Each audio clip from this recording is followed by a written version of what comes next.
নমস্কার, আমি শ্রীপর্ণা। লোকেদের বলতে শুনেছি মেয়েদের কোনো বাড়ি হয় না। সত্যিই কি তাই? তবে আমার মা বাবা এত কষ্ট করে এই বাড়িটি করেছে শুধুই কি নিজেদের জন্য? না, মা বাবা এতটা স্বার্থপর হতে পারে না।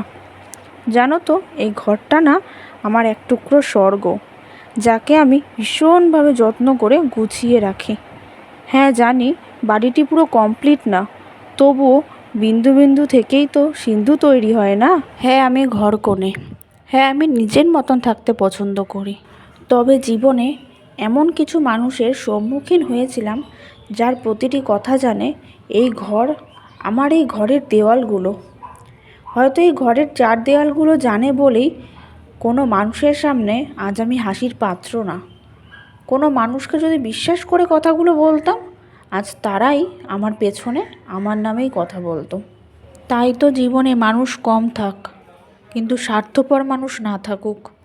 চলো আজ তাহলে আসি, দেখা হচ্ছে পরের কোনো ভিডিওতে। টাটা।